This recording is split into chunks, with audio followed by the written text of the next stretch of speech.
लेकिन साथियों आपको कई जीरो लगाने पड़ेंगे अपनी टर्नओवर के आगे। 4 सालों में भारत दुनिया की तीसरी बड़ी अर्थव्यवस्था बनकर खड़ा है। आज एक ईमानदार व्यक्ति देश का प्रधानमंत्री बना है।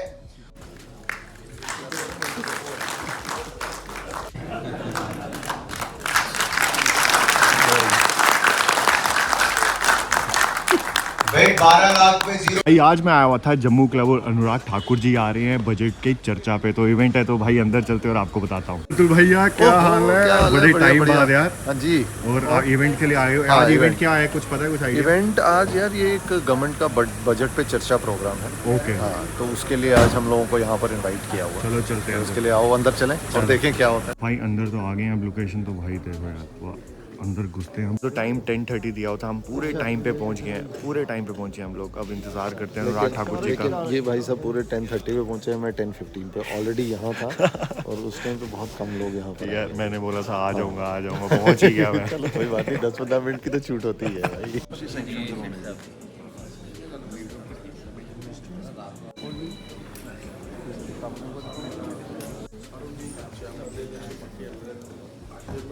मैं अध्यक्ष जी से रिक्वेस्ट करूंगा कि वो स्टेज पे आए, अपना स्थान ग्रहण करें।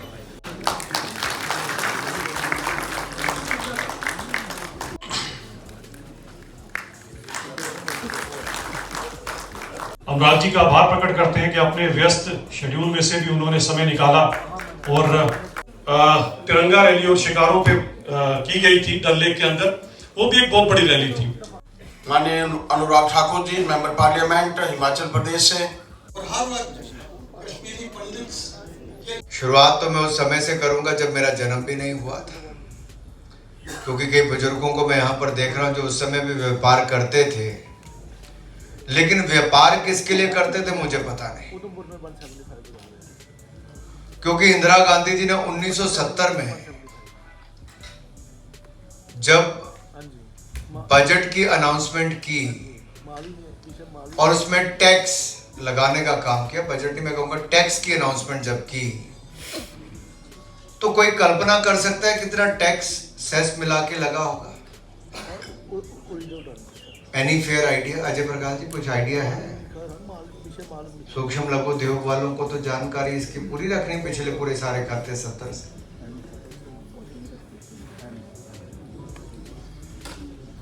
उस समय इंदिरा जी ने जो टैक्स लगाए वो लगभग 97% पैसा आपका टैक्स और सेस में ही चला जाता है। यानी कि आपका अधिकतर पैसा जो आप कमाओ तो सरकार के खजाने में चला जाए। तो लोगों को लगा हम कमाएं क्यों और किसके लिए करें, तो काला धन पैदा होना शुरू हो गया। और आपने देखा होगा बहुत सारी एमनेस्टी स्कीम समय समय पर आई कि आपके पास जो काला धन है आप उसको घोषित करो, एक सर्टेन टैक्स दो और बाकी पैसा आपका सफेद हो जाएगा। ये क्यों करना पड़ा? उसका आधार क्या था कि कांग्रेस के ऐसे काले कारनामे थे, ऐसी काली नीतियां थी जिसके कारण जनता काला धन पैदा करने के लिए मजबूर हो जाती थी। आज एक ईमानदार व्यक्ति देश का प्रधानमंत्री बना है और पिछले 10 सालों में वो प्रयास जारी है कि जनता ईमानदारी से टैक्स दे और सरकार ईमानदारी के साथ एक एक रुपया टैक्स का देश की भलाई के लिए खर्च करे। 16 IIT 23, 13 IIM बढ़कर 20 हो गए। हमारे यहाँ पे 740 यूनिवर्सिटी थी, आज 1148 यूनिवर्सिटी हो गई। 308 मेडिकल कॉलेज से बढ़कर 706 हो गए। हमारे मेडिकल कॉलेज में सीटें आज लगभग 1 लाख सीटों की वृद्धि हुई है। 75,000 सीटें हम और MBBS के अगले 5 साल में जोड़ने वाले हैं। यही नहीं साथियों, अगर आप देखिए पोस्ट ग्रेजुएशन की सीटें 31,000 थी, आज बढ़कर 61,000 हो गई। मतलब या तो इनकम टैक्स देता नहीं था या उसको अभी भी खुशी नहीं हुई।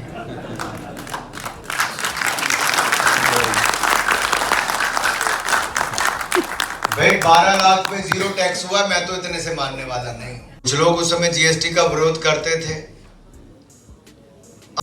और अगर आज की स्थिति में देखूं तो आपको कम से कम 80,000 रुपया टैक्स देना पड़ना था अगर मोदी जी टैक्स माफी नहीं करते तो।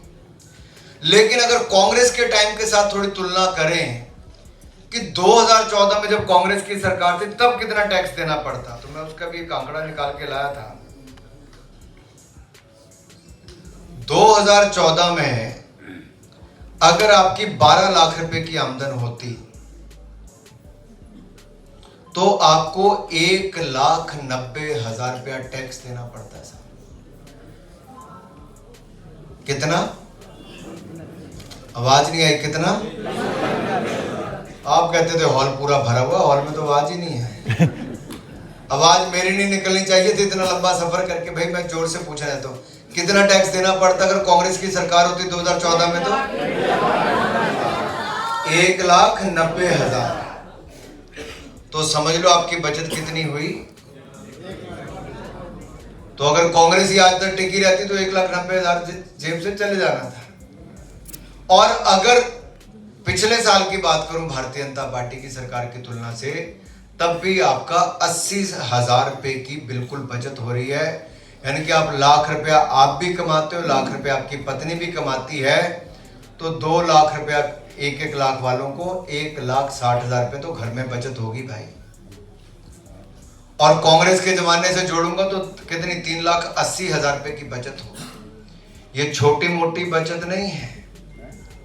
और ये हिम्मत केवल प्रधानमंत्री मोदी कर सकते थे, क्योंकि उनको लगता है मध्यम वर्ग बचाएगा तो वो संपन्न भी होगा, संपन्न होगा तो और खर्चा करेगा, खर्चा करेगा तो उतनी डिमांड और जनरेट मार्केट में होगी, डिमांड जनरेट होगी तो उतनी प्रोडक्शन करनी पड़ेगी। तो इकोनॉमी का जो साइकिल है, वो चक्र जो है वो वैसे ही घूमता है। और मुझे खुशी इस बात की है कि पूरे देश भर में विपक्ष को छोड़ के बाकी सब ने जोरदार तालियां मारी। मैंने फिर बाद में विपक्ष वालों को पूछा, भाई आप टैक्स नहीं देते? कहते देते तो मैं कहा आपका बचेगा? कहते हमारा भी बचेगा। कैंटीन में आके सबने कहा कि हमारे भी पैसे बचेंगे, लेकिन संसद में वो भी ताली बजाने के लिए तैयार नहीं थे। लेकिन कुछ निर्णय तो ऐसे होते हैं जो देश के हित में, जिसपे हमें सबको इकट्ठे होना ही चाहिए। मिला कि भारत का स्टार्टअप्स की दुनिया में कहीं कोई नाम नहीं था। आज भारत के युवाओं की क्षमता देखिए, हम दुनिया का तीसरा बड़ा स्टार्टअप इकोसिस्टम बन गए। 1.5 लाख से ज्यादा स्टार्टअप आज भारत में है। और जब दुनिया भर की कंपनियों को ताला लगने का समय आ गया था, उस समय भारत के युवाओं ने 117 यूनिकॉर्न बनाए। यानी कि एक यूनिकॉर्न की वैल्यूएशन लगभग 8,500 करोड़ से लेकर 9,000 करोड़ है। 4 सालों में भारत दुनिया की तीसरी बड़ी अर्थव्यवस्था बनकर खड़ा है। अब आप सोचते होंगे इससे फर्क क्या पड़ता है? इससे फर्क पड़ता है कि युवाओं को रोजगार मिलता है। अब जैसे गिग वर्कर्स हैं, ये असंगठित क्षेत्र है, इनकी तादाद बहुत बढ़ गई है। 1 करोड़ से ज्यादा हो गए। अब हमने कहा है कि ई श्रम पोर्टल के साथ अगर गिग वर्कर्स जुड़ते हैं तो उनको 5 लाख रुपए का इलाज बिल्कुल मुफ्त मिलेगा पीएम जन आरोग्य योजना के अंतर्गत। यानी कि उनको अपनी जेब से कोई पैसा नहीं खर्च करना पड़ेगा। कोई डिलीवरी बॉय आपके यहां पर है तो उसको पैसा भारत सरकार देगी उसके इलाज के लिए। चिंता भी आपकी हमने मुक्त कर दिया है। साथियों, मेरा आप सबसे अनुरोध इतना ही रहेगा कि योजनाओं का लाभ भी उठाएं और जो घोषणा हमने बजट में की है उसको जन जन तक भी पहुंचाएं। छोटी छोटी क्लिप बनाकर अगर आप अपने सोशल मीडिया प्लेटफॉर्म्स पर डालेंगे तो इसका बहुत लाभ मिलता है सरल तरीके से जानने के लिए। टेम्पलेट्स भी बनी हुई है कि क्या किस वर्ग को लाभ मिलने वाला है। एक सिंगल स्लाइड में वो सारा आ जाता है कि कैसे आपको लाभ मिलेगा। माता की जिनका मन पक्का है, भारत ने जिसको 2 हाथ है वो तो दोनों खड़े कर सकता है। जिसको दोनों साइड से थोड़ा दबा दिया गया उसको मैं समझ सकता हूं, मजबूरी है। भारत माता की, भारत माता की, भारत माता की, वंदे वंदे वंदे वंदे। बहुत बहुत धन्यवाद। मुझे पता है सुबह सुबह सबके लिए काम करने की बहुत जल्दी भी होती है, लेकिन आप पहला समय first half of the day आप इस कार्यक्रम के लिए निकाल कर आए, मैं सभी एसोसिएशन फेडरेशंस के सभी सदस्यों का, सभी महिला उद्यमियों का, सभी अपने नेतागण का बहुत बहुत आभार प्रकट करता हूं कि आप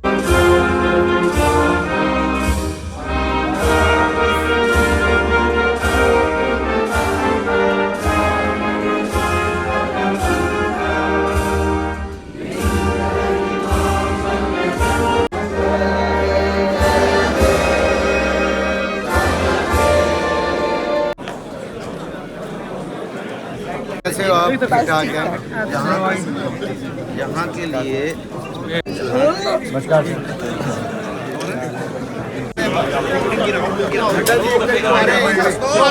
तो अतुल भैया चाय शाय पी लेते हैं हम। बिल्कुल। ठीक है, चाय शाय पीते हैं आराम से, ये अपने लिए स्नैक्स एंड चाय।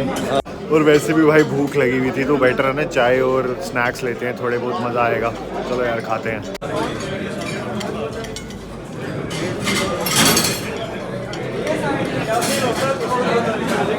और वीडियोस के लिए ना चैनल को सब्सक्राइब कर देना और बेल आइकन ज़रूर दबा देना।